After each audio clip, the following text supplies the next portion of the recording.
Verrückte Zeiten, besondere Herausforderungen. Wer ist der Boss in deinem Lebenshaus? Dein Ego oder deine Seele? Wem vertraust du? Deinem Verstand oder deinem Herzen, deiner Intuition? Und wie kannst du dich befreien von Angstmache und Beeinflussung aus dem Außen? Tag für Tag erreichen uns neue Hiobsbotschaften aus den Mainstream-Medien. Krise hier, Krise da, Preise hoch, Lebensbedingungen grob in Gefahr, Umweltkatastrophen und. Im Grunde, wenn du dich viel am Außen orientierst, bist du wie ein kleines Boot, was auf unruhiger See ohne Verankerung hin und her geschleudert wird, immer in der Gefahr, gegen die Klippen zu prallen und zu zerschellen. Es entsteht Angst und diese Angst ist eine kollektive Geschichte, die wir aus Jahrhunderten, Jahrtausenden des Lebens als Mensch kennen. Was macht Angst mit uns? Sie macht uns manipulierbar. Sie führt uns nicht in den Frieden. Sie lässt uns vergessen, dass wir beseelte Schöpferwesen sind. Schöpferwesen, die die Welt gestalten können nach dem, wie innen, so außen. Und im Außen wird uns gerade vieles präsentiert, was wir in früheren Jahrzehnten, Jahrhunderten im Innen hatten. Da war jede Menge Machtmissbrauch, Manipulation, Intrigen. Da war natürlich auch wissenschaftlicher Fortschritt, Überbetonung des Verstandes. Wozu gehört der Verstand? Der gehört zum Ego. Der gehört zu meiner Menschenhülle. Ich habe immer das Bild gewählt der Salzkristalllampe. Stell sie dir vor, innen die leuchtende Lampe. Das ist deine Seele, deine unsterbliche Seele.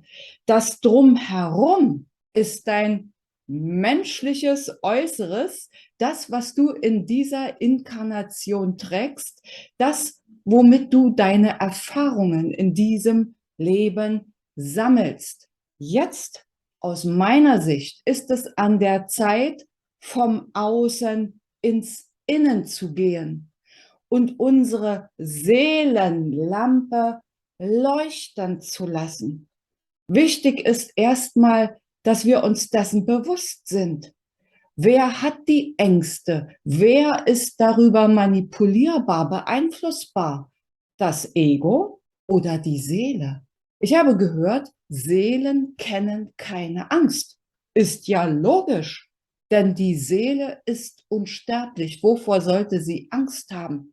Wie kann ich mich dann nun rein praktisch befreien aus diesem Schlamassel, permanent so beeinflusst zu werden aus dem Außen?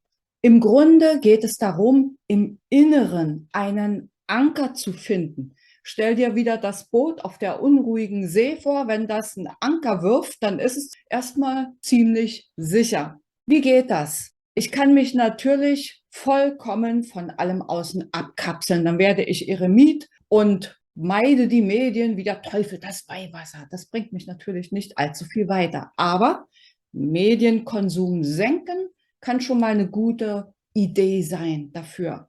Wie innen, so außen. Schauen wir doch einfach, was ist unsere innere Sehnsucht? Heißt unsere innere Sehnsucht Krieg? Heißt unsere innere Sehnsucht Angst? Heißt unsere innere Sehnsucht Unsicherheit?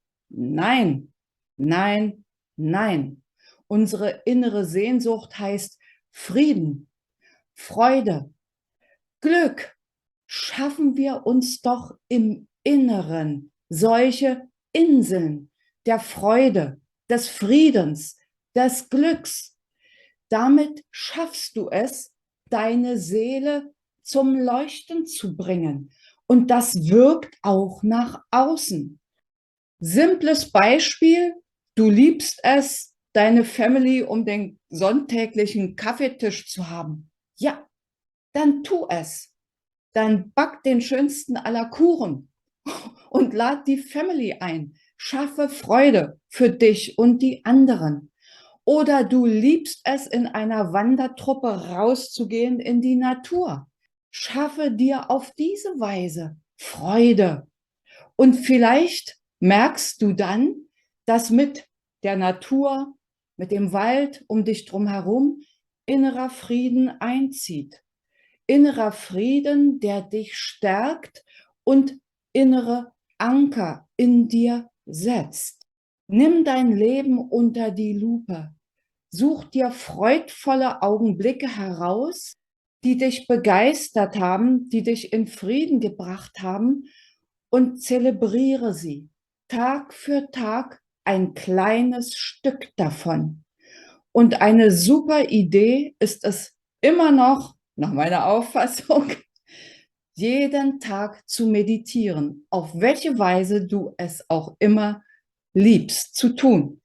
Eine Anleitung dazu findest du unterhalb dieses Videos, kannst du dir herunterladen, gratis.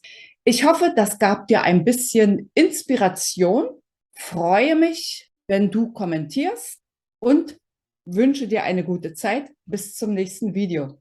Tschüss.